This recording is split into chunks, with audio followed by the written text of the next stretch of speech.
जैसा कि मुबल्लिग दावत इस्लामी ऐलान फरमा रहे थे कि ये हमें अल्लाह ने हम पर मेहरबानी की और हमें ये मौका मिला कि आज औलाद गौसे आज़म सखी अब्दुल वहाब शाह जिलानी रहमतुल्लाहि तआला अलैह के मज़ार पर हमें हाज़री का शरफ़ उर्स के दिनों में मिला। और ये दावत इस्लामी का एक शानदार तरीका है कि मजलिस मज़ारात औलिया के तहत जब जब बुज़ुर्गान दीन के उर्स होते हैं तो वहाँ इज्तिमात के सिलसिले किए जाते हैं और ज़ायरीन को भी सही मानों में हाज़री देने का सलीका और तरीका भी बताया जाता है।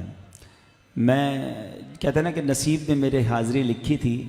आज से 4 दिन पहले मुझे बैरून मुल्क जाना था निगरान शुरा का, और हमारा सफ़र था साउथ अफ्रीका का। दावत इस्लामी के वहाँ माशाअल्लाह जामियतुल मदीना हैं और दस्तार फ़जीलत का इज्तिमा था, मगर साउथ अफ्रीका के हालात और अफ्रीकी ममालिक के हालात आपको शायद पता हों कि वहाँ कोविड वायरस का नया वायरेंट आ गया और उसकी वजह से सारे मुल्क ही लॉकडाउन हो गए, तो हम वहाँ ना जा सके। तो ऐसा लगता है कि वाकई सखी अब्दुल वहाब शाह ने बुला लिया है। तो यहाँ इनके कदमों में हाज़िरी हुई है, औलाद गौसे आज़म के कदमों में हाजिर हैं। तो मैं चाहूँगा कि अपनी भी हाज़िरी लगाऊँ। दरबार में तो हाज़िरी देकर आया हूँ, लेकिन गौसे पाक की एक मनकबत के 2-3 शेर मिलकर पढ़ेंगे इंशाअल्लाह। सब मिलकर पढ़ेंगे ना इंशाअल्लाह। नज़रे करम खुदारा, नज़रे करम खुदारा, नज़रे करम खुदारा, ऐ शाहे जिला नज़रे करम खुदारा, ऐ मीरे मीरा नज़रे करम खुदारा, नज़रे करम खुदारा, सरकार गौसे आज़म नज़रे करम खुदारा, सरकार गौसे आज़म नज़रे करम खुदारा, मेरा खालिका सा भर दो, मेरा खालिका सा भर दो, मैं फकीर हूँ तुम्हारा, नज़रे करम खुदारा, नज़रे करम खुदारा, रोशन ज़मीर नज़रे करम खुदारा, नज़रे करम खुदारा, झोली को मेरी भर दो, वरना कहेगी दुनिया मीरा झोली को सबकी भर दो, वरना कहेगी दुनिया ऐसे सखी का मंगता, शाहे जीना का मंगता, फिरता है मारा मारा, नज़रे करम खुदारा, पीरों के पीर नज़रे करम खुदारा, रोशन ज़मीन नज़रे करम खुदारा, नज़रे करम खुदारा, मौला अली का सदका, दाता पिया का सदका, गंजे शकर का सदका, अहमद रज़ा का सदका, मेरी लाज रख लो या गौस, मेरी लाज रख लो या गौस, मैं मुरीद हूँ तुम्हारा,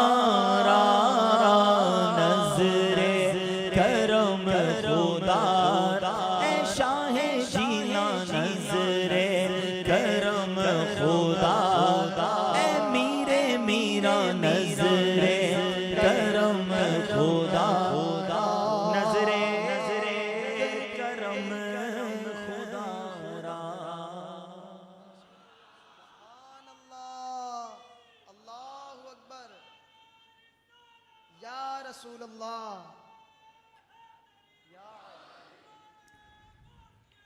अल्हम्दुलिल्लाहि रब्बिल आलमीन वस्सलातु वस्सलामु अला सय्यिदिल मुरसलीन, अम्मा बाद फ़अऊज़ु बिल्लाहि मिनश शैतानिर रजीम, बिस्मिल्लाहिर रहमानिर रहीम। पढ़िए अस्सलातु वस्सलामु अलैका या रसूल अल्लाह व अला आलिका व अस्हाबिका या हबीब अल्लाह। अस्सलातु वस्सलामु अलैका या नबी अल्लाह व अला आलिका व अस्हाबिका या नूर अल्लाह। प्यारे प्यारे इस्लामी भाइयों और मदनी चैनल के नाजरीन, सोशल मीडिया के नाजरीन, आज पाकिस्तान के शहर हैदराबाद में हम उस अजीम हस्ती के कदमों में हाजिर हैं जिनकी दुनिया सखावत के गुन गाती है, जिनका नाम ही सखी अब्दुल वहाब शाह जिलानी रहमतुल्लाहि ताला अलैह है। औलाद गौसे आज़म हैं, उनके उर्स का सिलसिला है और आज उर्स की तकरीबात में से एक रात दावत इस्लामी के सुन्नतों भरे इज्तिमा का सिलसिला भी है। मैं शुक्रिया भी अदा करूँगा यहाँ की इंतज़ामिया का कि उन्होंने इस सालाना मौके पर दावत इस्लामी को मौका दिया और अल्हम्दुलिल्लाह ये दावत इस्लामी के ख़ूबसूरत मदनी माहौल का एक बड़ा प्यारा अंदाज़ भी है कि जब बुज़ुर्गान दीन के उर्स होते हैं तो वहाँ इज्तिमात का सिलसिला भी किया जाए, ज़ायरीन की तरबियत भी की जाए। एक बात मैं यहाँ वजाहत कर दूँ कि वो ज़ायरीन जो गैर शरई काम मज़ारात पर करते हैं उनका अहले सुन्नत से कोई ताल्लुक़ नहीं है। वो लोग बेचारे या तो ला इल्म हैं या ना जाने क्यों करते हैं। तो इन्हीं लोगों की तरबियत के लिए, उनकी इस्लाह के लिए, उनको समझाने के लिए दावत इस्लामी ने बाकायदा एक शोबा बनाया, मजलिस मज़ारात औलिया। तो इन कामों से अहले सुन्नत का कोई ताल्लुक़ नहीं, अलबत्ता जो लोग नादान हैं उनकी तरबियत का सिलसिला जारी रहता है। अल्लाह हमें शरई तकाज़ों के मुताबिक औलिया किराम का फैज़ान हासिल करने की तौफ़ीक़ अता फ़रमाए। दुरूद पाक पढ़ने के बेशुमार फ़ज़ाइल व बरक़ात हैं, बहुत सारी अहादीस फ़ज़ाइल दुरूद में मिलती हैं। एक बड़ा ही प्यारा ईमान अफरोज़ वाक़या, एक बार नबी पाक अलैहिस्सलाम रात का अंधेरा है और नबी पाक का काशानाए अक़दस है। बीबी आयशा सिद्दीक़ा रज़ियल्लाहु ताला अन्हा अपने कमरे में कुछ सी रही थी और सीते सीते आपके हाथ से सुई गिर गई, सुई भी गिर गई और चराग भी गुल हो गया। अभी इतनी रोशनी हो रही है यहाँ पर, अगर यहाँ सुई गिर जाए किसी की तो इतनी रोशनी में भी सुई को तलाश करना बहुत मुश्किल है। लेकिन अगर लाइटें ही बंद कर दी जाएं तो फिर तो क्वाइट इम्पॉसिबल हो गया ना, तकरीबन नामुमकिन हो गया। अंधेरे में सुई कैसे ढूंढेंगे। बीबी आयशा फरमाती रात का आखिरी पहर था, अंधेरा भी काफ़ी था, चराग भी गुल हो गया, सुई गिर गई। अभी मैं सुई तलाश ही कर रही थी कि इतने में मेरे आका मदीने वाले मुस्तफ़ा अपना नूरानी चेहरा लेकर मेरे कमरे में आ गए सल्लल्लाहु ताला अलैहि वसल्लम। देखिए बड़ी कमाल की बात है इस हदीस में, नबी पाक के नूर भी कैसा था। देखिए आज भी किसी का हम चमकता चेहरा देखकर कहते हैं यार कि माशाल्लाह कितना चेहरे पे नूर है, अगर वो वाकई नेक शख्सियत है। लेकिन इतना नूर कि पूरा कमरा ही रोशन हो जाए, उस नूर का आलम क्या होगा।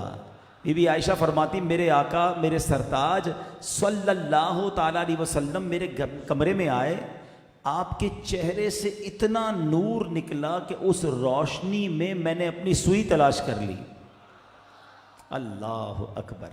बीबी आयशा नबी पाक से अर्ज़ करती हैं रज़ियल्लाहु ताला अन्हा, हुजूर आप कितने खूबसूरत हैं, आप कितने हसीन हैं। अल्लाह नबी पाक अलैहिस्सलाम ने अब जो जुमले इरशाद फरमाए ना वो हमें बड़े डरा देने वाले हैं। आका फरमाते बदबख्त है वो शख्स जो क़यामत के दिन मेरा ये चेहरा भी नहीं देख सकेगा। आप उस शख्स की महरूमी अंडरस्टैंड कर रहे हैं, समझ रहे हैं? अगर जिसको नबी पाक का क़यामत के दिन दीदार ही नहीं मिलेगा तो वो शफाअत किससे हासिल करेगा, वो खैरात किससे लेगा, वो किसके दामन में जाके छुपेगा? कितनी बड़ी महरूमी है। फौरन बीबी आयशा सिद्दीक़ा रज़ियल्लाहु ताला अन्हा ने सवाल किया, हुजूर वो कौन होगा कि जिसको आपका दीदार भी नहीं होगा क़यामत के दिन? नबी पाक अलैहिस्सलाम ने फरमाया, बखील है वो शख्स, कंजूस है वो शख्स। अर्ज की हुजूर कौन बखील है, कौन ऐसा कंजूस और बदबख्त है जिसको क़यामत के दिन आपका दीदार नहीं होगा? अब गौर से सुनो, आका अलैहिस्सलाम फरमाते हैं, वो शख्स जिसके सामने मेरा नाम लिया जाए और वो मुझ पर दुरूद ना पढ़े। अब ये बड़ी बड़ी दर्दनाक बात है। हम नॉर्मली बाज़ औक़ात दुरूद पाक को बड़ा ग्रांटेड लेते हैं कि पढ़ लिया तो पढ़ लिया, नहीं पढ़ा तो कोई बात नहीं। नहीं जनाब, जब जब नबी पाक अलैहिस्सलाम का ज़िक्र खैर सुनना है, हमें दुरूद पढ़ना है, दुरूद की बरकतें लूटनी हैं, खामोश नहीं रहना है। अब मैं आपसे पूछता हूं कि आज पूरा दिन गुजर गया, कितनी बार दुरूद पढ़ा? ऐसे कितने दिन गुजर जाते हैं कि जब हम दुरूद पाक नहीं पढ़ते? ऐसा ना किया करो। बल्कि उलमा ने एक बड़ी आसानी भी कर दी हमारे लिए। मुझसे पहले भी नात ख़्वां मेरे भाई नात पढ़ रहे थे।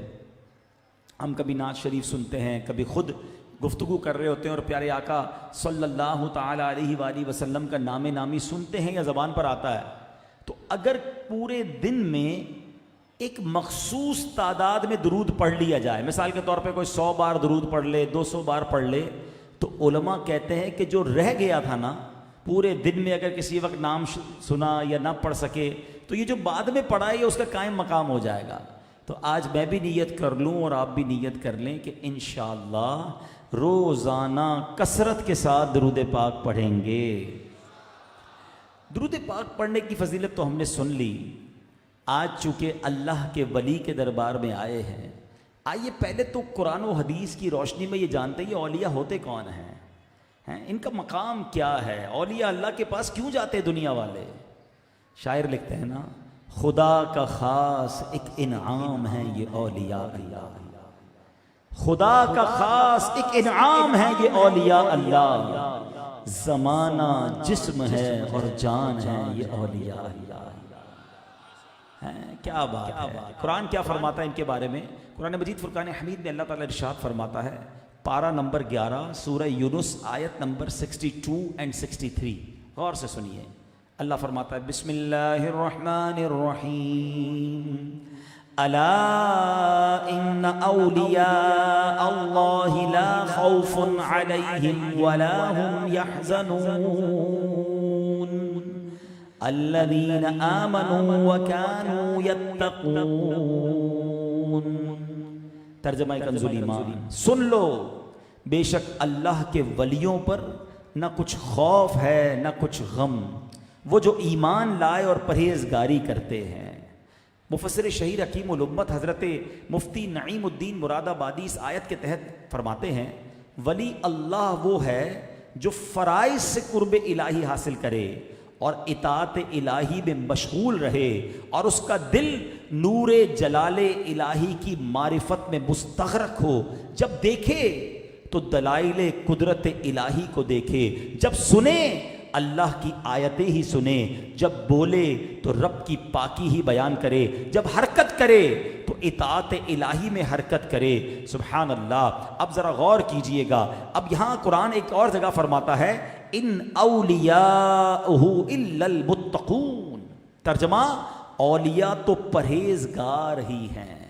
तो पहली बात पता चली कि वली अल्लाह के लिए सबसे पहले ईमान और फिर तकवा और परहेजगारी ये शर्त है। वली, अगर वली कौन होता है? पहले ईमान वाला हो, फिर मुत्तकी और परहेजगार हो। अल्लाह ने कभी किसी फासिक को, फाजिर को अपना वली नहीं बनाया। जो शख्स शरीयत पर अमल नहीं करता वो अल्लाह का वली नहीं होता। यहां पर कुछ ये पहचान भी पैदा करनी है। हम लोगों ने तो वली का टारगेट ही कोई और बना लिया है, ना नमाज पढ़ रहा है, ना रोजे रख रहा है, कई कई महीनों तक ना नहाए तो पहुंचते बहुत पहुंचा हुआ है, वो कहीं और पहुंचा हुआ है, वो अल्लाह का वली नहीं हो सकता। वली के लिए शर्त यह है कि वो मुत्तकी हो, परहेजगार हो और शरीयत का पाबंद हो। अच्छा, इसी तरह एक और बड़ी कमाल की बात, बाज औलिया अल्लाह मुत्तकी होकर वली बनते हैं और बाज हजरात वली होकर मुत्तकी बनते हैं। ये अल्लाह की शान है। विलायत का कोई कोर्स नहीं है कि यार इतने रोजे रख लो, इतनी नमाजें पढ़ लो, इतनी तिलावत कर लो तो वली बन जाओगे। नहीं, ठीक है, इबादत से बंदा रब का कुर्ब तो हासिल कर सकता है, मगर विलायत एक्चुअली क्या है? वली कहते दोस्त को। मैं आपसे पूछता हूं, कोई शख्स आकर आपको कहे मुझे आपका दोस्त बनना है, आप ऐसे दोस्त नहीं बनाते, आप जिसको चाहते हैं उसको दोस्त बनाते हैं। ऐसा ही है ना? तो अल्लाह की मर्जी वो जिसे चाहे अपना दोस्त बनाए, लेकिन जब उसे दोस्त बनाता है तो तकवा भी अता फरमा देता है, इल्म भी अता फरमा देता है। मुत्तकी लोगों में से अल्लाह अपने पसंदीदा बंदे भी चुनता है। तो अब जरा सुनिएगा, हजरत मरियम रदी अल्लाह ताला अन्हा, ये हजरत जकरिया की बारगाह में 4 साल में पहुंची थी, उनकी उम्र ही 4 साल थी, अभी तकवा इख्तियार नहीं किया था मगर वलिया बन गई थी। बल्कि सही बात तो यह है कि अल्लाह के कुछ वली ऐसे हैं जो मादरजाद वली होते हैं, बाई बर्थ वली होते हैं। और उसमें बड़ी प्यारी मिसाल पीराने पीर, पीर दस्तगीर शेख अब्दुल कादिर जीलानी गौसे आज़म की है। मेरे गौसे आज़म की शान तो यह है कि आप जब माँ के पेट में थे ना, आपकी माँ को छींक आती थी, वो अल्हम्दुलिल्लाह कहती, गौसे आज़म माँ के पेट से ही यरहमुकिल्लाह की सदा लगा दिया करते थे। अल्लाह ने पहले ही चुन लिया था अपनी विलायत के लिए। अभी गौस पाक पैदा होते हैं, 5 साल की उम्र है, मदरसे में जाते हैं, कारी साहब कहते हैं बेटा पढ़ो कुरान शरीफ। 5 साल की उम्र है, फर्स्ट डे है मदरसे में, गौसे आजम बिस्मिल्लाहिर्रहमानिर्रहीम पढ़ के शुरू करते हैं और जबानी 18 पारे सुना देते हैं। कारी साहब कहते हैं बेटा और पढ़ो, हैं 18 सुनाए और सुनाओ। कहते हैं मुझे इतने ही याद थे। पूछा इतने क्यों याद थे? कब मैं माँ के पेट में था मेरी माँ को 18 पारे याद थे, माँ कुरान पढ़ती रहती थी, मैंने माँ के पेट में ही 18 पारे याद कर लिए। तो ये अल्लाह की शान है, अल्लाह की मर्जी। विलायत जिसको अता फरमाए, आप अपनी मर्जी से अपना दोस्त बनाते हो ना। मेरे रब जिसे चाहे नवाज दे, जिसे चाहे अपना दोस्त बनाए, मगर अल्लाह अकबर, ये औलिया अल्लाह होते बड़े कमाल के हैं। जो रब का दोस्त बन जाए उसका मकाम कितना निराला होता है। कुरान की आयत सुन ली, अब आओ मैं कुछ हदीसें सुनाता हूं। पहले जरा बुलंद आवाज से दुरूद पाक पढ़ लें, सल्लू अलल हबीब।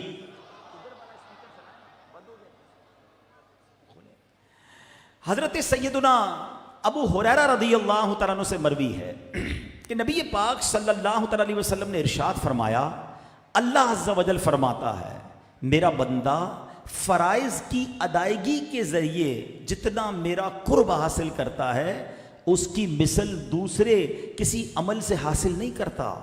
और सुभान अल्लाह, अल्लाह फरमाता है और मेरा बंदा नवाफिल की कसरत से मेरे करीब होता रहता है, यहाँ तक कि मैं इसको अपना महबूब बना लेता हूँ। जब मैं उसे महबूब बना लेता हूँ तो मैं उसका कान बन जाता हूँ जिसके ज़रिए वो सुनता है, मैं उसकी आँख बन जाता हूँ जिसके ज़रिए वो देखता है, मैं उसके हाथ बन जाता हूँ जिसके ज़रिए वो पकड़ता है, मैं उसके पाँव बन जाता हूँ जिसके ज़रिए वो चलता है। अगर वो मुझसे मांगे तो मैं उसे ज़रूर देता हूँ, अगर वो मुझसे पनाह तलब करे तो मैं उसे पनाह देता हूं। अल्लाह अकबर। सुनो, ये हदीस बुखारी शरीफ की है। रब फरमा रहा है, जब मैं किसी को महबूब बनाता हूं ना तो अब उसकी आंखें बन जाता हूं, उसके कान बन जाता हूं। उलमा ने इसकी शरह बयान की। इसका मतलब क्या है? इसका मतलब यह है कि अब वली अल्लाह का जब महबूब बनता है ना, तो जो देखता है वो रब के नूर से देखता है, जो सुनता है वो रब के नूर से सुनता है, अल्लाह की कुदरत उसके हाथों में शामिल हाल हो जाती है। वो चलता है तो रब की अता से, अल्लाह की मेहरबानियों के साए में चलता है। अल्लाह अकबर। अगर ये बुखारी शरीफ की हदीस समझ आ जाए ना तो फिर औलिया अल्लाह के कमालात, उनकी करामतें, उनकी जनाब तसर्रुफात समझना आसान हो जाता है। फिर ये बात समझ आ जाती है कि वो कैसे इतना दूर से देख लेते हैं, वो कैसे किसी की मदद कर सकते हैं। अरे जब अल्लाह खुद फरमा रहा है कि जब मैं किसी को अपना महबूब बना लूँ तो उसके कान बन जाता हूँ, उसकी आंख बन जाता हूँ, उसके पैर बन जाता हूँ, तो अल्लाह की कुदरत शामिल हाल हो जाती है। और सुभान अल्लाह, ये एक बार नहीं हुआ, अहादीस में, रिवायतों में, कुरान के जरिए करामतों का सबूत मौजूद है। चलिए 2-3 एग्जाम्पल भी दे देता हूँ ताकि किसी को वसवसा ना आए। लोग कहते हैं यार ये करामत कहाँ से ले आए, वली कहाँ से करामत दिखा सकता है। चलें जनाब, मैं आपको कुछ कुरान के जरिए और हदीस के जरिए ही करामतों का सबूत दे देता हूँ। जिन्होंने सूरह मरियम को पढ़ा है, नहीं पढ़ा तो तिलावत करें, उसमें हजरत मरियम के वाकयात लिखे हैं। और आपके पास हजरत ज़करिया की जिस महराब में आप इबादत करती थी, हजरत ज़करिया ने खुद देखा कि बेमौसम के फल आते थे, सर्दियों में गर्मियों के फल और गर्मियों में सर्दियों के फल।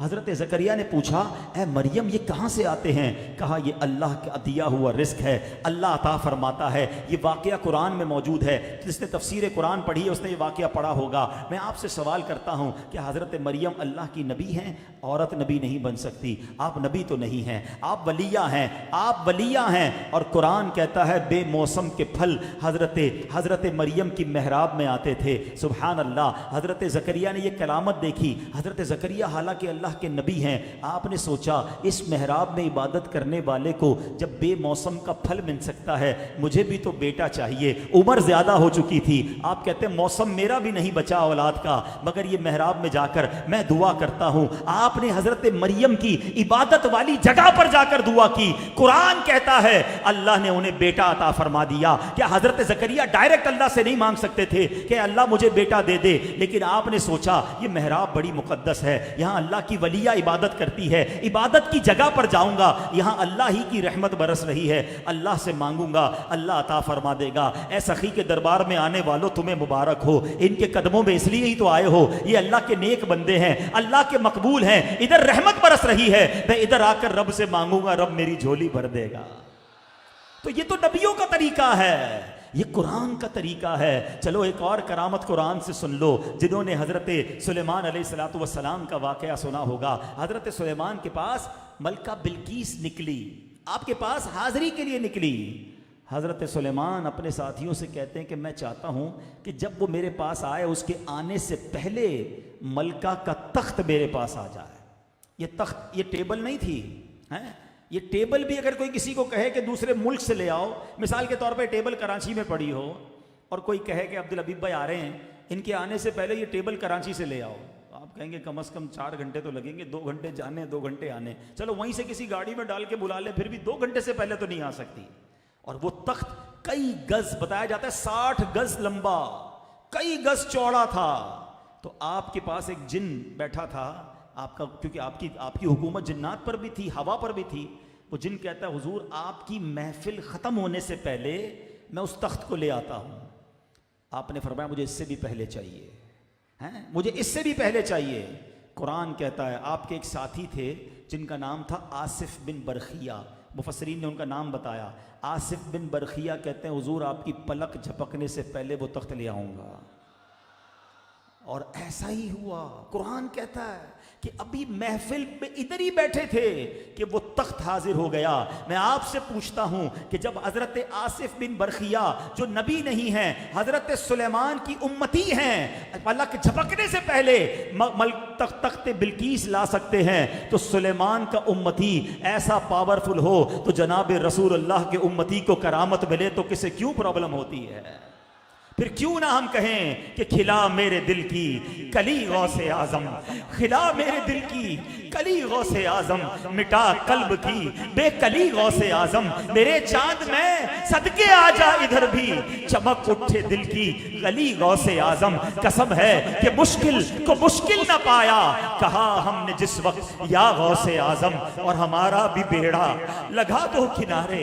ऐ गौस हम आपके मुरीद हैं, एक बात सब जान लो, अल्हम्दुलिल्लाह सारे औलिया के चाहने वाले, सारे सहाबा के चाहने वाले, सबका एक ही अकीदा है कि कोई वली, कोई गौस, कोई कुतब, कोई नबी, कोई सहाबी अपनी तरफ से किसी को कुछ नहीं दे सकता। वो जो देता है वो रब की अता से देता है। अरे रब उन्हें देते हैं, रब उन्हें देता है, उनको रब ने ये इख्तियार दिया होता है क्योंकि वो अल्लाह के महबूब हैं। मैंने बुखारी की हदीस सुनाई है कि रब जिसे महबूब बनाता है उसके कान बन जाता है, उसकी हाथ बन जाता है, उसकी कुदरत उसके शामिल हाल हो जाती है। हम यही तो कहते हैं कि हुजूर आप रब के मुकर्रब हैं, हम गुनाहगार हैं, अल्लाह ने आपको बहुत दिया है, जो दिया है उसमें से हमें भी अता फरमाइए, हमारा भी बेड़ा लगा दो किनारे, तुम्हें ना खुदाई मिली गौसे आजम। शिर्क कब होता है? शिर्क जब होता है कि जब आप किसी के बारे में ये सोचते हैं माद अल्लाह कि किसी को रब मानकर, किसी को खुदा मानकर, किसी को जाती चीजों का मालिक मानकर मांगे, तो ये शिर्क है। हम तो कहते यही हैं कि गौस पाक तो देते ही वक्त कहते थे कुम बिइज़्निल्लाह, अल्लाह के हुक्म से खड़ा हो जा। हम आज भी कहते हैं कि गौस पाक अल्लाह के हुक्म से हमें अता फरमाइए। तो इसमें कोई शिर्क नहीं, ये कंफ्यूजन दूर कर लो। और आज मैं आपको कुरान और हदीस के जरिए करामत का सबूत बता रहा हूं। चलते हैं मदीना मुनव्वरा में।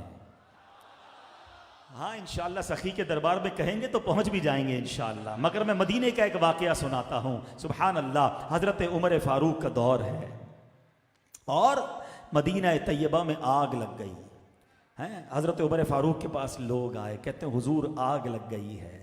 आग लग गई तो फायर ब्रिगेड बुलाते हैं, हाँ आग बुझाते हैं। क्यों आए हजरत उमर फारूक के पास? और सुनो हजरत उमर ने काम भी कैसा किया। अल्लाह अकबर। हजरत उमर फारूक ने एक कागज का टुकड़ा लिखा और उस पे लिखते हैं उस कुनी या नार, ये ए आग ठहर जा, रुक जा। अपने खादिम को लिख कर दिया, कहा जाओ ये टुकड़ा कागज का जो है वो आग में डाल दो। अरे कागज को आग में डालो जल जाता है, मगर लिखा हजरत उमर ने था, खलीफतुर रसूल ने लिखा था, उस शख्सियत ने लिखा था जिसके बारे में मेरे आका फरमाते हैं मेरे बाद कोई नबी होता तो उमर होता। अल्लाह का कैसा मुकर्रब बंदा है वो जो लिख कर दे रहा है कागज पर, जाओ उसे आग में डाल दो। जब खादिम ने वो कागज का टुकड़ा आग में डाला, कागज ने आग को नहीं जलाया बल्कि आग ही बुझ गई। और सुनो, मदीने में एक बार जलजला आया। हजरत उमर रदी अल्लाह तआला अन्हु के पास इतला मिली, हुजूर जलजला आ गया है। आपने क्या किया? अर्थक्वेक।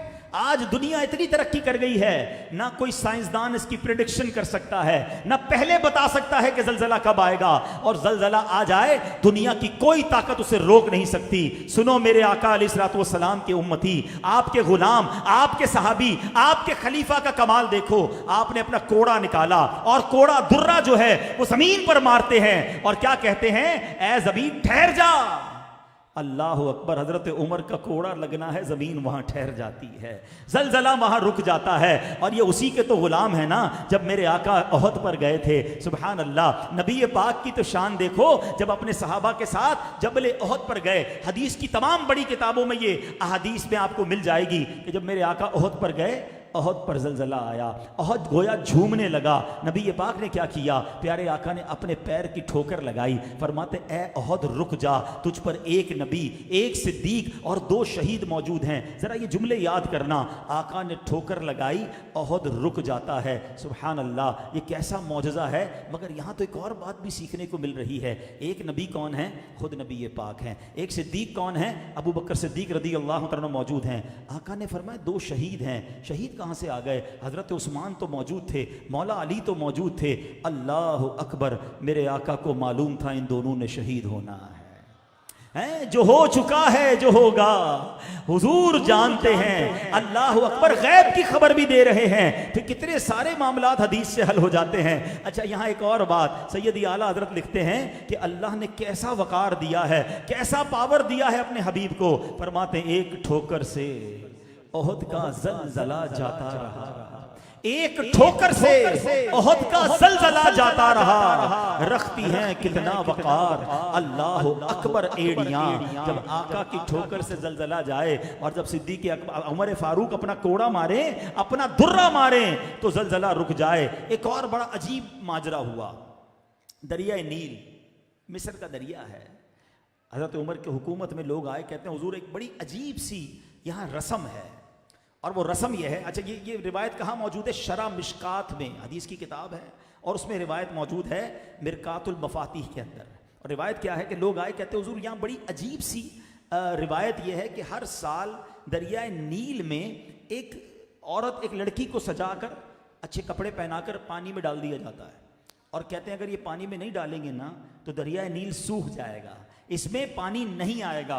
हजरत वो साल का टाइम आ गया है, पहले तो गैर मुस्लिमों की हुकूमत थी, अब आपका दौर है, बताइए रिवाज जारी रखना है, कंटिन्यू करना है या कुछ और करना है?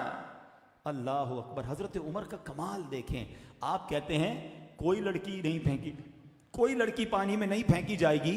आपने एक फिर दरिया को हुक्म क्या दिया, आपने फरमाया एक कागज लिखा, फिर लेटर लिखा। लेटर किसको लिख रहे हैं? दरिया को। कभी आग को लेटर लिख रहे हैं, कभी दरिया को लेटर लिख रहे हैं। अरे भाई इन चीजों को कोई खत लिखता है क्या? मैं हदीस की किताबों से आपको पढ़ के सुना रहा हूं, रेफरेंस भी दे दिया। आप लेटर लिखते हैं कि जाओ ये लेटर जाकर दरिया में डाल दो, और उस लेटर में पता है आपने क्या लिखा? ए दरियाए नील, अगर तू अपनी मर्जी से जारी होता है तो खुश्क हो जा, और अगर रब की मर्जी से जारी होता है तो मैं तुझे हुक्म देता हूं कि चलता रहे। अल्लाह अकबर। ये रुका डाला गया वो दिन है, आज का दिन है, दरियाए नील कभी भी खुश्क नहीं हुआ है। चाहें तो इशारों से अपने काया ही पलट दें दुनिया की, चाहे तो इशारों से अपने काया ही पलट दे दुनिया की। ये शान है उनके गुलामों की, सरकार का आलम क्या होगा।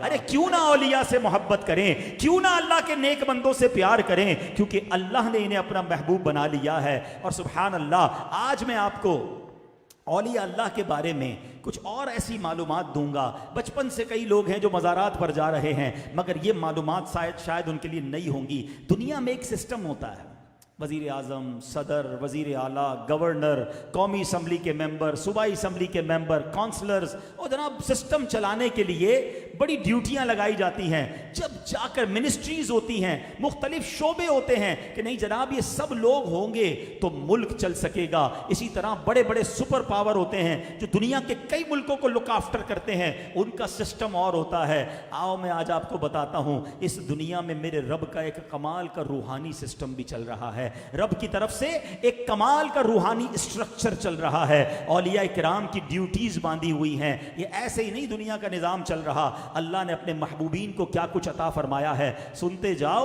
और औलिया इकराम की मोहब्बत अपने दिल में बढ़ाते जाएं। याद रखिए, हजरत मुहक्किक अहले सुन्नत अल्लामा इमाम यूसुफ बिन इस्माइल नबहानी रहमतुल्लाहि ताला अलैह ने अपनी माया नाज तसनीफ जामिउ करामातिल औलिया में हजरत शेख अकबर मुहियुद्दीन इब्न अरबी रहमतुल्लाहि ताला अलैह की किताब अल मफ्तूहातुल मकिया से इन अक़साम को बयान फरमाया। पहली किस्म अक्ताब, ये कुतुब की जमा है, और कुतुब अल्लाह के ऐसे अजीम शान वली को कहते हैं जो एक ज़माने में एक वक्त में एक ही होता है।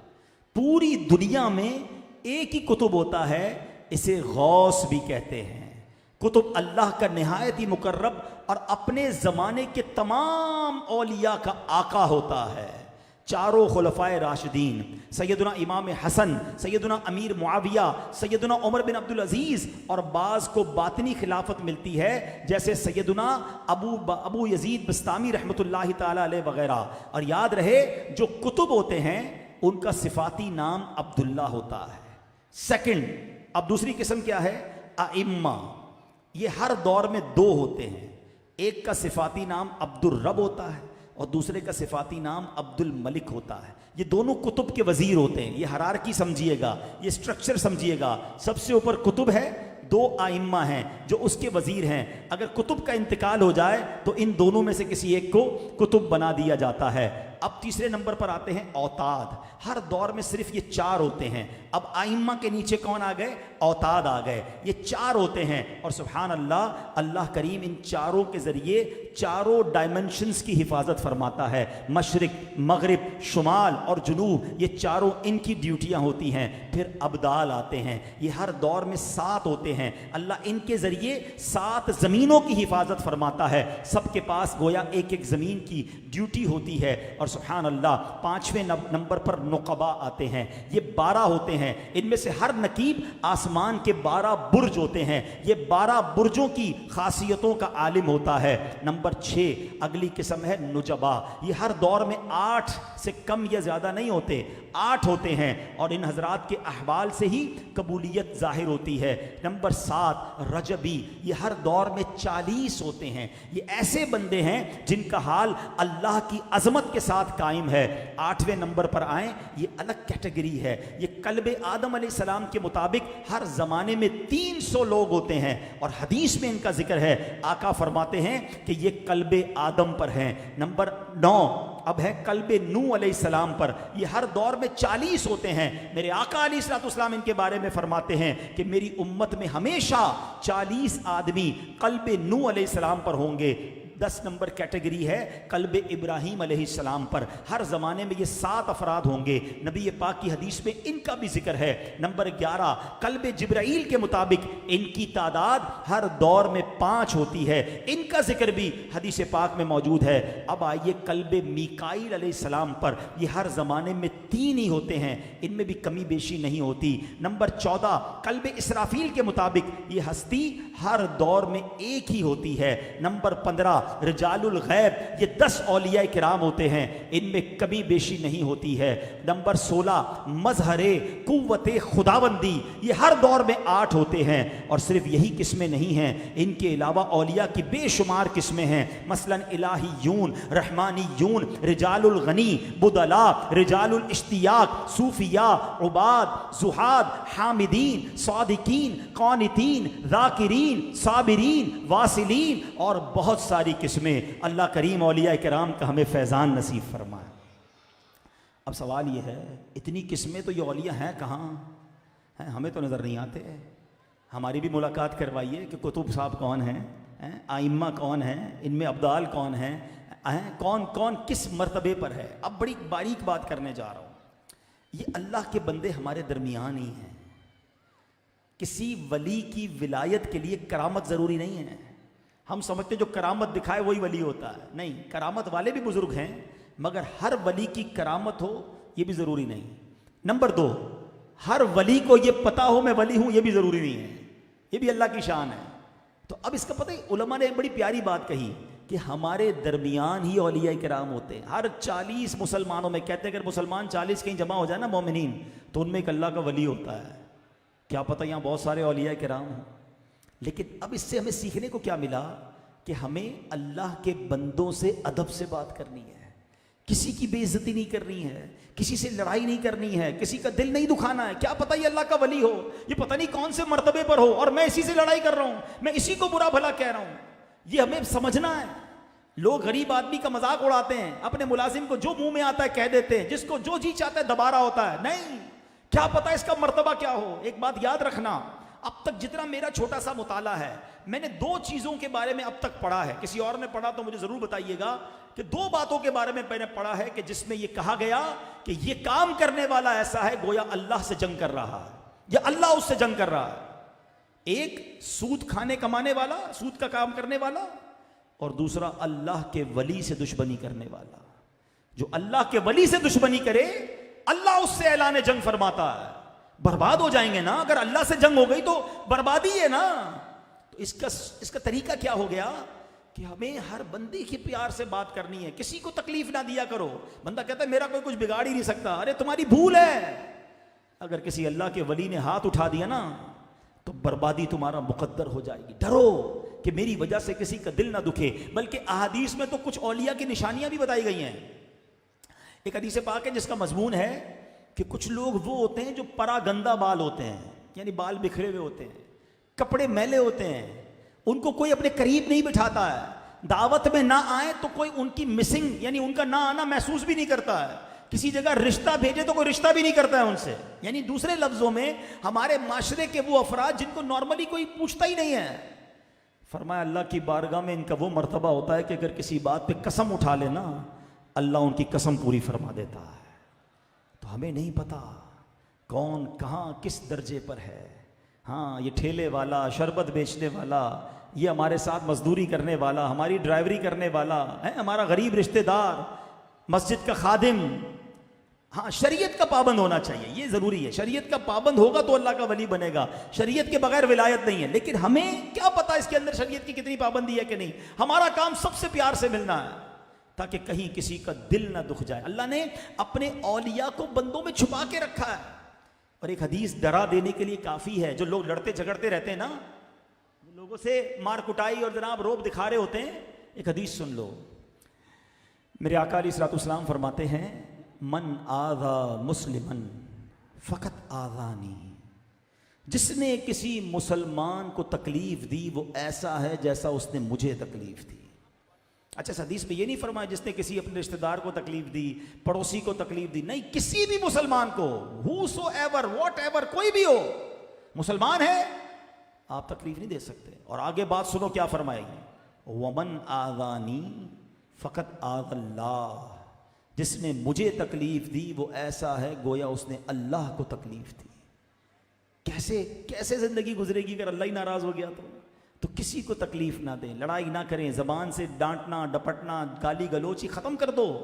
मारे जाओगे, क्या पता अल्लाह की बारगाह में उसका क्या मर्तबा हो। बल्कि मर्तबा हो ना हो, नबी पाक ने तो सिर्फ मुसलमान के बारे में फरमा दिया ना, किसी मुसलमान का दिल दुखाओगे ऐसा है कि नबी पाक का दिल दुखाया, क्या हाल होगा हमारा। अच्छा, अब आए हैं सखी अब्दुल वहाब शाह जिलानी की बारगाह में, ये कैसे थे, आओ इनके बारे में भी कुछ जान लो। हो सकता है बहुत अरसे से लोग आ रहे होंगे और इनके बारे में कुछ पता ही नहीं होगा, तो आज मैंने सोचा कि सखी अब्दुल वहाब शाह जिलानी रहमतुल्लाहि तआला अलैह के बारे में भी कुछ आपको बताऊं कि अहमद शाह जिलानी रहमतुल्लाहि तआला अलैह, ये बगदाद शरीफ से, ये बहुत बड़े बुजुर्ग थे, ये बगदाद शरीफ से हैदराबाद आए, सिंध आए थे इस्लाम की दावत देने इस पूरे खित्ते में, और फिर हैदराबाद में ही इन्होंने अपनी ज़िंदगी बसर फरमाई। 50 साल की उम्र में आपका विसाल भी हो गया। आप तारिक दुनिया थे, खूब इबादत करते थे। आपका इंतकाल जब हुआ ना, तो आपके साहबजादे को विरसे में सिर्फ गिलास और लोटा ही मिला। अपने इबादत में ज़िंदगी गुजारी थी, तमाम नजराने गुरबा में तकसीम कर दिया करते थे। आशिक रसूल थे, बड़े नबी पाक से मोहब्बत करने वाले थे। और आप जो है जब एक बार बारगाह रिसालत में बड़ी तमन्ना थी, बड़ी तड़प थी, तो वहाँ आप बारगाह रिसालत में हाज़िरी के लिए भी गए। अल्लाह करीम ने आपको 2 बेटे दिए थे, सैयद महमूद शाह और सैयद अब्दुल वहाब शाह। और सैयद महमूद शाह जिलानी जो थे उनका जवानी में ही विसाल हो गया, और सैयद अब्दुल वहाब शाह जिलानी, सुभान अल्लाह, ये वही अजीम हस्ती है कि जिनके कदमों में हम आए हैं। अब सैयद अब्दुल वहाब शाह जिलानी रहमतुल्लाहि तआला अलैह ने अपने वालिद मुकर्रम की ज़ेर सरपरस्ती इब्तिदाई तालीम तो अपने घर से, उसके बाद मुख्तलिफ़ उलमाए किराम से आपने तालीम हासिल की। आपके वालिद माजिद पीर सैयद अहमद शाह जिलानी से सिलसिला आलिया कादरिया में बैत हासिल की। दीगर सलासिल चिश्ती, नक्शबंदी, सोहरवर्दी से भी खिलाफत हासिल की, मगर कादरी सिलसिले का बड़ा गलबा था। आप कादरी ही मुरीद बनाते थे, गौसे पाक के ही सिलसिले में दाखिल फरमाते थे। आपके हुलिये के बारे में किताबों में मिलता है कि गोल नूरानी चेहरा था और नूरी किरणें निकलती थी चेहरे से, और रीश मुबारक, दाढ़ी मुबारक घनी और सफ़ेद थी, लिबास सफ़ेद आलिमाना, सफ़ेद दस्तार पहनते थे, इमामा पहनते थे, और हाथ में आपके असा भी होता था। अब यहाँ एक वैसे बात कर लेता हूँ, आप जितने भी वलियों के पास जाते हैं ना, जिस भी वली से आपको प्यार है, जिस भी सहाबी से प्यार है, हर नबी हर सहाबी से तो वैसे प्यार है, मगर कुछ लोगों से एक अटैचमेंट हो जाती है ना, और नबी पाक से तो हम सबको बेहद प्यार है। आपको पता है ये सारी शख्सियात दाढ़ी वाली हैं, ये सारी शख्सियात इमामे वाली हैं। अब खुद बंदा सोचे कि मैं जिस वली से मोहब्बत करता हूँ, बहुत प्यार करता हूँ, या जिस सहाबी से या आका से, वो तो चेहरे पे दाढ़ी वाले, मेरे चेहरे पे दाढ़ी नहीं है। और नबी पाक का एक फरमान तो बड़ा डराने वाला है ना, आका फरमाते हैं दाढ़ी बढ़ाओ, मूछें पस्त करो, और मेरे दुश्मनों जैसा चेहरा ना बनाओ। मेरा चेहरा नबी पाक के दुश्मनों वाला, और मैं अपने आप को वली अल्लाह का गुलाम भी कहता हूँ, गौस पाक का गुलाम, गौस पाक भी दाढ़ी वाले, गौसे आजम भी इमामे वाले।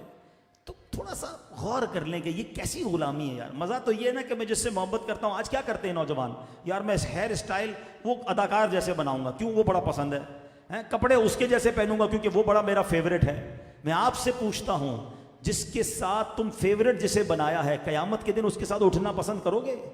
तो आप कहेंगे नहीं भाई वो शराबी कबाबी बेहया, मैं तो सिर्फ उसका फुटबॉल बड़ा पसंद था, उसकी गेम पसंद थी, या उसकी स्टाइल पसंद थी, इसलिए उस जैसे कपड़े पहनता हूँ। मैं तो उसके साथ मोहब्बत करने की बात कर रहा हूं कि जिसके साथ कयामत में उठ भी जाओगे और जन्नत में भी साथ ले जाएंगे। और होना भी यही है। हाँ, रिवायतों में आता है कि बंदा दुनिया में जिससे मोहब्बत करता है, कयामत के दिन उनके साथ उसका हशर होगा। अब सोच लो किससे मोहब्बत है और किसके साथ कयामत में उठना चाहते हो। अगर चाहते हो कि नबी पाक के साथ मेरा हशर हो, सहाबा अहले बैत के साथ हो, औलिया किराम के साथ हो, सखी अब्दुल वहाब शाह जिलानी के साथ हो, तो मोहब्बत का इजहार यही है ना कि उनके नक्शे कदम पर चलें। कितना इल्म दीन हासिल किया आपने, कितने सफर किए। मैं आपसे पूछता हूं, हमने कितना इल्म दीन हासिल किया है? हमने दीन के लिए कितने सफर किए हैं? अल्लाह अकबर। गौस पाक की औलाद सखी अब्दुल वहाब शाह जिलानी जो है, उन्होंने 7 मरतबा हज भी किया था माशाअल्लाह। और फिर हैदराबाद आ गए क्योंकि हुक्म मिला था यहाँ पर लोगों की तरबियत करनी है और आप यहाँ तशरीफ़ लाए। एक रिवायत के मुताबिक 8वीं सदी, एक रिवायत 10वीं सदी की भी मिलती है जिसमें आपका विसाल हुआ। मगर मैं यहाँ चूँकि औलिया किराम के चाहने वाले मौजूद हैं, गौसे आज़म के चाहने वाले मौजूद हैं, चलो कुछ गौस पाक का भी आपको जिक्र कर देता हूँ। गौस पाक की करामतें तो इतनी हैं, चलो आज तो कुरान और हदीस से कई करामतें सुना दी, करामतें तो इतनी कि सारी रात सुनते जाएं, मगर कुछ गौस पाक की सीरत से सीखना भी तो है ना, अपनी ज़ात में भी तो कुछ लेकर आएँ। गौसे आज़म का इबादत का आलम क्या था? 40 साल तक आपने इशा के वज़ू से फजर की नमाज अदा की। गौस पाक 15 साल तक रोजाना पूरा कुरान पाक पढ़ते रहे। कितने कादरी बैठे हैं, कौन कौन गौस पाक से मोहब्बत करता है? हाय हाय, कितने प्यारे लग रहे हो आप, 11वीं मनाने वाले, कादरी कहलाने वाले। मैं आपसे पूछता हूँ, गौस पाक 40 साल तक इशा के वुज़ू से फजर पढ़े और कादरी कहलाने वाला ना इशा पढ़े ना फजर पढ़े। सच बताओ, ये कैसी गुलामी है? ये बात ठीक नहीं है। गौस पाक 15 साल तक रोजाना पूरा कुरान पढ़े और गौस पाक का दीवाना कहलाने वाला पूरा साल ही कुरान ना पढ़े, बल्कि कुरान पढ़ना ही ना है। मुझे सच बताओ, ये गौस पाक से मोहब्बत है? सिर्फ 11वीं मनाना ही गौस पाक से मोहब्बत है? लंगर खाना ही गौस पाक से मोहब्बत है? नारे लगाना, मनकबत पढ़ना ही गौस पाक से मोहब्बत है? सारी जिंदगी इल्म दीन सीखते सिखाते रहे, सारी जिंदगी इबादतें करते रहे, और मैं कहूं मैं गौस पाक का कादरी मुरीद और नमाज ही कज़ा हो जाए? कैसे कादरी सो सकता है फजर की नमाज में? वो उनकी तहज्जुदें कज़ा ना हो, वो सारी रात इबादत में गुजारें। देखो, अगर फैजान औलिया चाहते हो ना, तो इस अपने जहन को बना लो कि मुझे उनके नक्शे कदम पर चलना होगा। अल्लाह अकबर। अच्छा, फिर कमाल देखो मेरे गौस का, इतनी सारी इबादतें हैं, उसके बाद दिल खौफे खुदा से लरसता है, आंखें खौफे खुदा से बहती हैं, हमारे गुनाहों के अंबार हैं, मगर फिर भी शर्म नहीं आती है। एक बार मक्का मुकर्रमा में कुछ लोग तवाफ़ कर रहे थे, देखा कि एक शेख हैं जो कि अल्लाह से दुआ कर रहे हैं, या अल्लाह मुझे क़यामत के दिन अंधा उठाना, या अल्लाह मुझे क़यामत के दिन अंधा उठाना।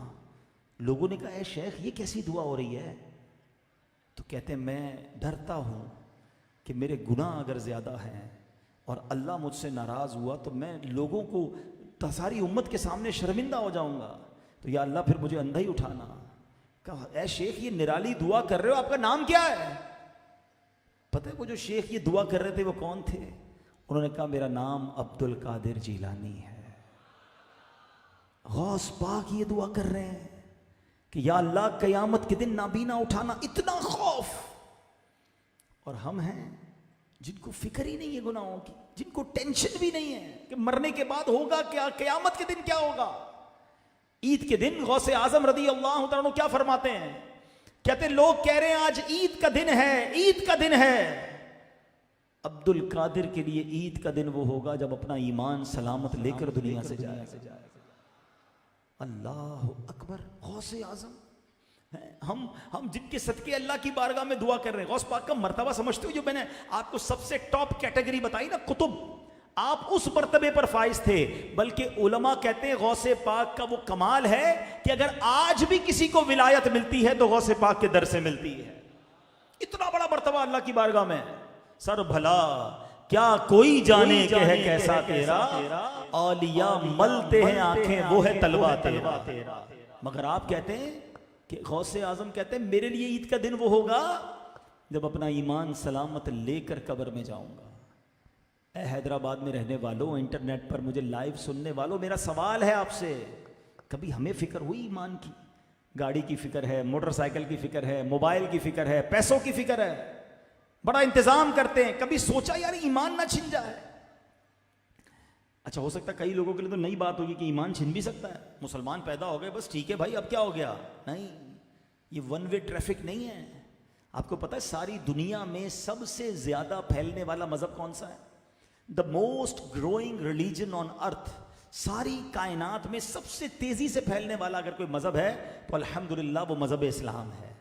गैर मुस्लिम कलमा पढ़कर मुसलमान हो रहे हैं, तो ये वन वे ट्रैफिक नहीं है। जब गैर मुस्लिम कुफर की वादी में रहने वाला सिद्क के दिल के साथ कलमा पढ़कर ईमान में दाखिल हो सकता है, तो कोई मुसलमान बदबख्ती की वजह से कुफरिया कलिमात कहकर या गुस्ताखी करके या ऐसी बात करके जो उसे ईमान से खारिज कर दे, तो वो खारिज भी हो सकता है। तो डरना है, संभालना है ईमान को। अच्छा, ये बात मैं आपको नबी पाक की दुआ के जरिए समझाऊं। अल्लाह के हबीब कौन है? सल्लल्लाहु अलैहि वसल्लम, जिनके सदके मुझे और आपको ईमान मिला है ना। हम वो नात में पढ़ते हैं, तेरे सदके में आका सारे जहां को दीन मिला। आका के सदके सारी दुनिया को दीन मिला है। मगर नबी पाक की दुआ क्या है? या मुक़ल्लिबल कुलूब सब्बित क़ल्बी अला दीनिका, ऐ दिलों को फेरने वाले मेरे दिल को अपने दीन पर साबित कदमी अता फरमा।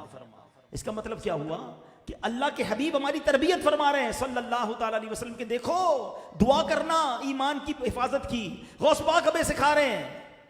और हमें तो फिक्र ही कोई नहीं है। ऐसे दोस्त हैं जो पता नहीं ऑल फॉल बकते रहते हैं, हम सुनते रहते हैं। आपको अंदाजा ही नहीं है कि पूरी प्लानिंग की गई है मुसलमान का ईमान छीनने की। ऐसे गाने बनाए गए, ऐसे कॉमेडी शो आते हैं कि कभी जनाब फरिश्तों का मजाक, कभी जन्नत का मजाक, कभी दोजक का मजाक, और लोग उसकी क्लिप देख रहे हैं, हंस रहे हैं, दूसरों को फॉरवर्ड कर रहे हैं। ऐसे गाने जिसमें पूजा का, सजदे का, पता नहीं क्या क्या डाल दिया गया, और ये नौजवान उसको फिक्र ही नहीं अपने ईमान की। सच बताओ, अगर हमारे पास दुनिया में सबसे कीमती कोई चीज है तो वो ईमान है। ईमान नहीं तो कुछ भी नहीं। फिक्र करो अपने ईमान की, तौबा करो अल्लाह से। फिर उलमा कहते हैं कि जो गुनाह करता रहता है ना, गुनाह की कसरत करता रहता है, रोज अल्लाह की नाफरमानी करता है, डर है कि मरते वक्त उसका ईमान छीन लिया जाए। इसकी बड़ी लॉजिकली वजह भी है ना कि हम रोज शैतान की अगर मान रहे हैं, नमाज भी कज़ा करवा रहा है, किसी से झूठ बुलवा रहा है, किसी से हराम कमा रहा है, कोई हराम देख रहा है, शैतान की रोज मान रहा है, तो आखिरी वक्त भी तो शैतान समझाने आएगा कि मुसलमान मत रहो हैं। बल्कि रिवायतों के में आता है कि बंदे के मरने के वक्त जो है शैतान किसी करीबी रिश्तेदार की सूरत में आएगा जो मर गया होगा पहले, और आकर कहेगा बेटा मरने के बाद मुझे पता चला इस्लाम अच्छा मजहब नहीं है, तू ईसाई हो जा, तू माअल्लाह दूसरा मजहब इख्तियार कर ले। आखिरी लम्हों में भी शैतान ईमान छीनने की कोशिश करेगा। मुझे बताओ, जो रोज शैतान की मानता है अगर मरते वक्त भी मान गया तो उसको क्या बनेगा? सीखो, हमें रोज शैतान को हराना है ताकि मरते वक्त वाली फाइट भी हम जीत कर ईमान सलामत लेकर कब्र में चले जाएं। शैतान कहता है फजर में नहीं उठना, सर्दी है यार सो जा। हमने अल्लाह का नाम लेके बिस्तर छोड़ना है और नमाज अदा करनी है।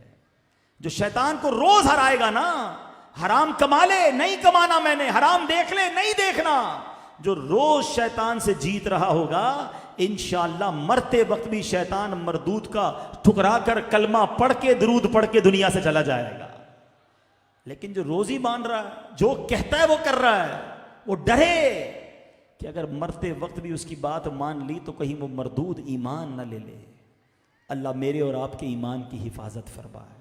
तो ऐ प्यारे इस्लामी भाइयों, आज सखी अब्दुल वहाब शाह जिलानी रहमतुल्लाहि तआला अलैह के उर्स में आए हैं। कुरान और हदीस के ज़रिए औलिया का मकाम भी जाना, बंदों के साथ किस तरह बर्ताव रखना है वो भी हमने सीखा, और आज हमने ये भी जाना कि अल्लाह के वलियों का अगर वाकई फैज़ान चाहिए तो हमें नमाज़ों की पाबंदी करनी है, हमें कुरान से दोस्ती करनी है, हमें अल्लाह के बंदों से अच्छा ताल्लुक़ रखना है और अपने ईमान की हिफाजत की फ़िक्र भी करनी है। तो आइए, जितने मेरे भाई आए हैं, हम न्याजी ज़रूर हैं, हम न्याज खाने वाले ज़रूर हैं, मगर नमाजी पहले हैं। आओ नियत कर लो कि आज के बाद हमारी कोई नमाज कज़ा नहीं होगी। ऐसा नहीं, इतनी बड़ी तादाद में आप आशिकान रसूल मौजूद हैं, ऐसा नारा लगाएं कि मरदूद शैतान भी इधर से भाग जाए। आज के बाद हमारी कोई नमाज कज़ा नहीं होगी, हराम रोजी के करीब भी नहीं जाएंगे, नशे और शराब वाली चीजों से भी दूर रहेंगे, इंशाअल्लाह सुन्नतों पर अमल करके जिंदगी गुजारेंगे। अब देखें इंशाअल्लाह। हाँ, सखी अब्दुल वहाब शाह की खास निगाह पड़नी है आप पर। हाँ, जब उनके नक्शे कदम पर चलने वाले बनोगे ना, अल्लाह के वली फिर देखो कितना खुश होते हैं। बदलो तो सही अपने आप को। मज़ार पर भी आते हैं, जैसे होते हैं वैसे ही रहते हैं, तो क्या फ़ायदा किया? आपको फैज़ान क्या मिला? मज़ा तो ये आए कि मैं आऊँ और उसके बाद सच्चा बन जाऊँ, नमाजी बन जाऊँ। है लोग कहें कि यार आप तो बदल गए, तो आप कहें हाँ मैं सखी के दरबार में गया था, अल्लाह की बारगाह में तौबा की, बस अब मैं नमाज़ें पढ़ने वाला बन गया। ये है फैज़ान औलिया जो आपको नसीब हो, अल्लाह मुझे भी नसीब फरमाए। और यही बातें दावत इस्लामी के प्यारे माहौल में सिखाई जाती हैं। माशाअल्लाह एक बड़ी खुशखबरी भी है, अपने आप को बदलने का एक बेहतरीन मौका और भी आ रहा है कि इंशाअल्लाह आने वाली इतवार, परसों इंशाअल्लाह 5 फरवरी को हैदराबाद शहर में दावत इस्लामी की मरकज़ी मजलिस शूरा के निगरान हाजी मोहम्मद इमरान तशरीफ़ ला रहे हैं और इशा के बाद इंशाअल्लाह सुन्नतों भरा बयान फरमाएंगे। और इंशाअल्लाह अज़्ज़वजल इस इज्तिमा में 12 दिन के लिए 1 माह के मदनी काफ़िले भी सफ़र करेंगे। ये पूरा इज्तिमाई मदनी काफ़िला इज्तिमा है, अजीम व शान, बहुत बड़ा ग्रैंड इज्तिमा है। तो आप सब ने शिरकत भी करनी है और मदनी काफ़िलों में सफ़र भी करना है इंशाअल्लाह। अल्लाह पाक अमल करने की तौफीक अता फरमाए। सल्लू अलल हबीब, सल्लू अलल हबीब सल्लल्लाहु तआला अला मुहम्मद। अल्हम्दुलिल्लाह हम मुसलमान हैं और मुसलमान का एक कीमती सरमाया उसका ईमान है, और ईमान की हिफाजत का एक बेहतरीन ज़रिया किसी पीर कामिल के हाथ में हाथ देना, बेत बरकत हासिल करना है। आज हमारी खुशकिस्मती है, हमारी सआदतमंदी है, अल्लाह की रहमत से अल्लाह के प्यारे महबूब बंदे, अल्लाह के मकबूल बंदे, अल्लाह के वली सैयदना शेख अब्दुल कादिर जिलानी के प्यारे शहजादे लाडले हज़रत सैयदना सखी सुल्तान सखी इब्ने सखी सैयद अब्दुल वहाब शाह जिलानी के कदमों में हाजिर हैं। और गौस पाक से निस्बत रखने वाला ये दर है। और सैयदी गौस आज़म फरमाते मेरा कोई मुरीद बग़ैर तोबा के नहीं मरेगा।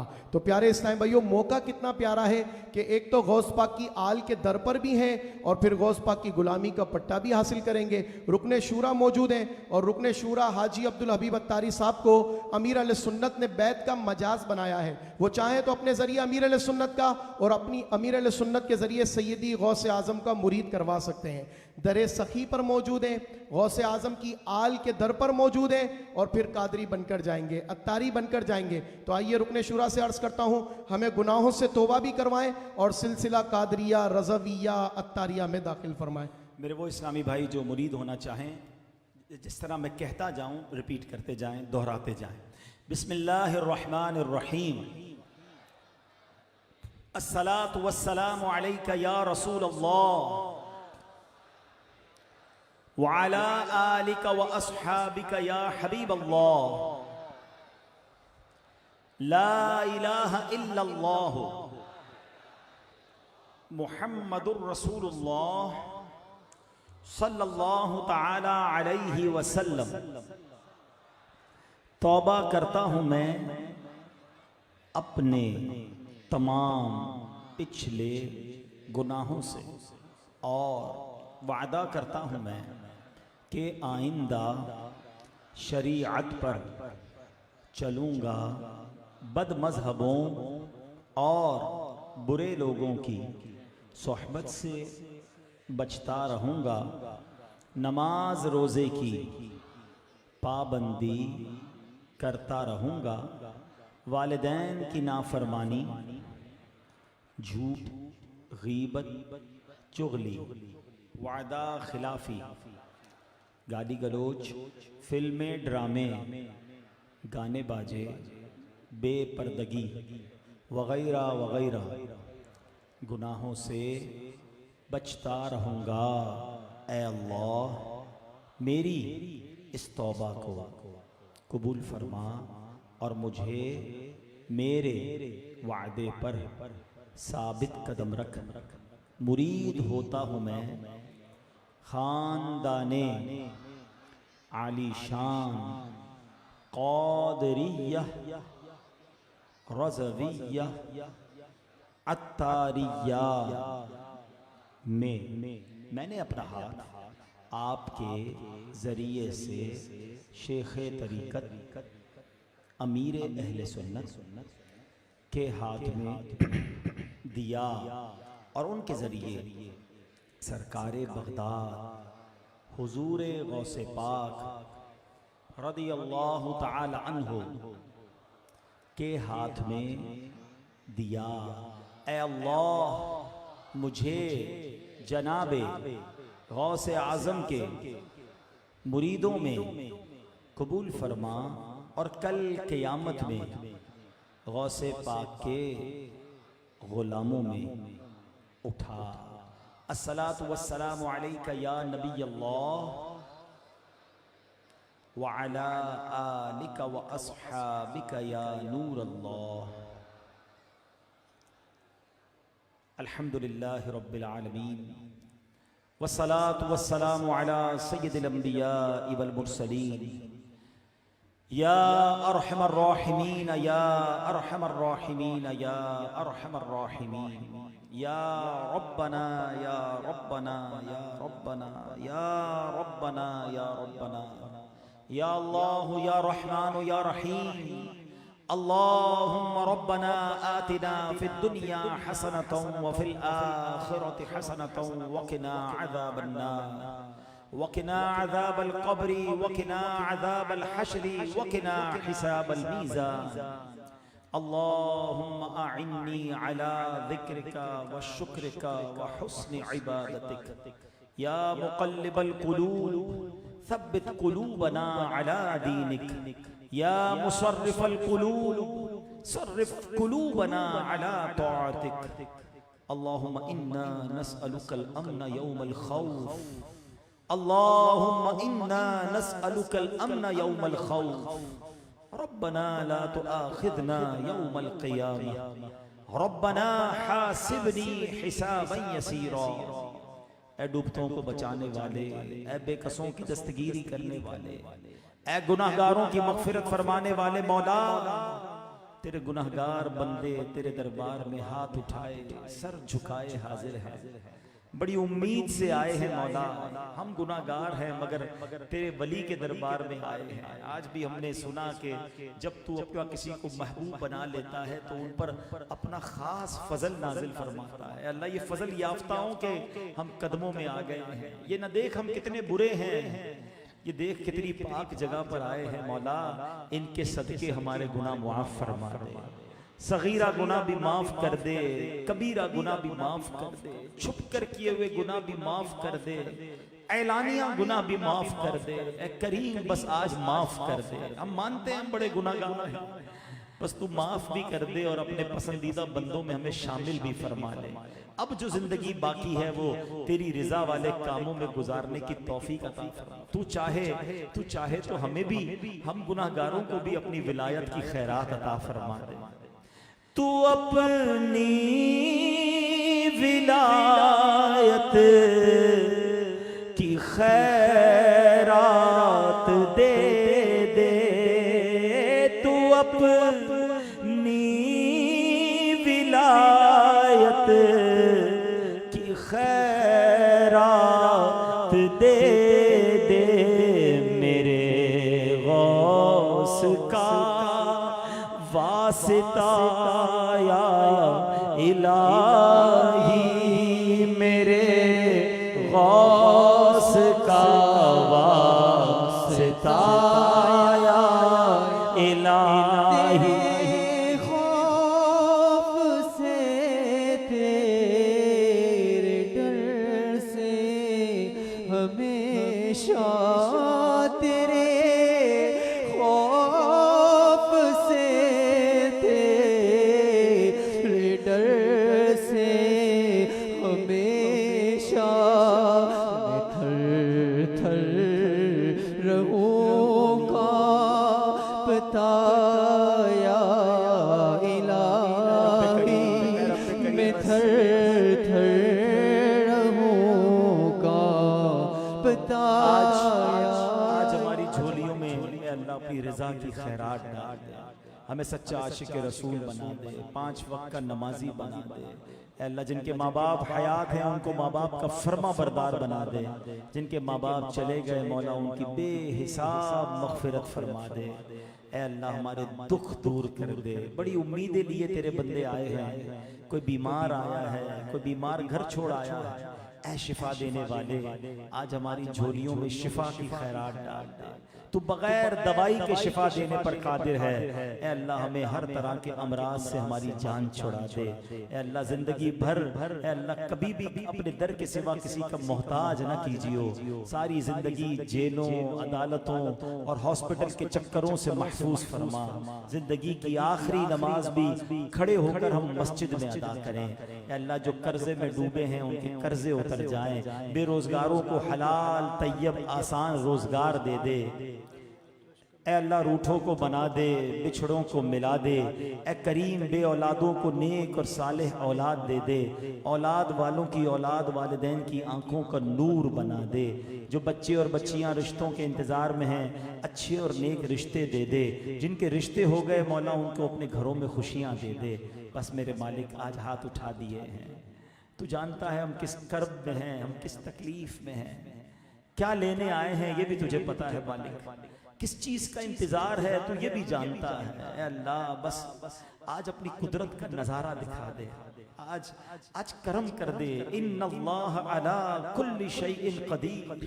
ए रब्ब कदीर आज तेरे दरबार में दुखी दिल के साथ हाजिर हैं और अपने सारे उमूर तेरे सिपुर्द करते हैं। व उफव्विदु अमरी इलल्लाह इन्नल्लाह बसीरुम बिल इबाद। ए अल्लाह बस हम में से जो जिस खुशखबरी के इंतजार में है घर जाए तो खुशखबरी मुंतजिर हो। ए अल्लाह करम कर दे, वो काम बन जाए, वो मुश्किल हल हो जाए। बेकरारों को करार दे दे, बेचैनों को चैन दे दे और जो तड़प रहे हैं उन्हें जल्दी जल्दी प्यारा प्यारा मक्का और प्यारा प्यारा मदीना दिखा दे। जो रुकावटें हैं दूर कर दे, रास्ते खोल दे, असबाब भी बना दे और तेरे महबूब की दर की मकबूल बाज़ौक़ हाज़रियां नसीब फरमा। इसी साल रमज़ान मदीना दिखा, रमज़ान मक्का दिखा, हज की सआदतें अता फरमा। ए करीम तेरे खजानों में कमी नहीं, आज हम सब की झोलियां भर दे। रब्बना तक़ब्बल मिन्ना इन्नका अंतस समीउल अलीम व तुब अलैना या मौलाना इन्नका अंतत तव्वाबुर रहीम। अल्लाह मज़ार मुक़द्दस की जो इंतज़ामिया है, जो ट्रस्ट के लोग हैं, कमेटी के हजरात हैं, दावत इस्लामी के साथ भी खूब ताउन करते हैं और अल्लाह ये तेरे वली के दरबार की खिदमत करते हैं, इनको इसकी बेहतरीन जज़ा अता फरमा। अल्लाह इन सब का सीना भी मदीना बना दे। ए करीम जो मांग सके वो भी अता कर दे, जो नहीं मांग सके हक में बेहतर हो वो भी अता फरमा दे। हमारी दावत इस्लामी को तरक्कियाँ और उरूज अता फरमा। किबला अमीर अहले सुन्नत, तमाम उलमा और मशाइख अहले सुन्नत और हमारे जिनके वालिदैन हयात हैं उनका साया उनके सरों पर तादेर कायम व दाइम फरमा। अल्लाहुम्मा रब्बी यस्सिर वला तुअस्सिर वतम्मिम लना बिल खैर या फत्ताह व बिका नस्तईन या रसूल अल्लाह उन्ज़ुर हालना या हबीब अल्लाह इस्मा क़ौलना इन्ननी फी बहरि हम्मिम मुग़रक़। आका इन्ननी फी बहरि हम्मिम मुग़रक़ खुज़ यदी साहिल लना अशक़ाना क़ल्लत हीलती अंत वसीलती अदरिकनी या रसूल अल्लाह अग़िथनी या रसूल अल्लाह। इमदाद कुन अज़ बंदे गम आज़ाद कुन दर दीन और दुनिया शाद कुन या गौसे आज़म दस्तगीर बरकती इन्नल्लाह व मलाइकतहू युसल्लूना अलन नबी या अय्युहल्लज़ीना आमनू सल्लू अलैहि व सल्लिमू तस्लीमा सल्लल्लाहु अला नबिय्यिल उम्मी व आलिहि सल्लल्लाहु अलैहि वसल्लम स्वलातन व सलामन अलैका या सय्यदी या रसूल अल्लाह। जब दमे वापसी हो या अल्लाह, सामने हो रोज़ाए रसूलुल्लाह और लब पे हो ला इलाहा इल्लल्लाह मुहम्मदुर रसूलुल्लाह। काबे के बद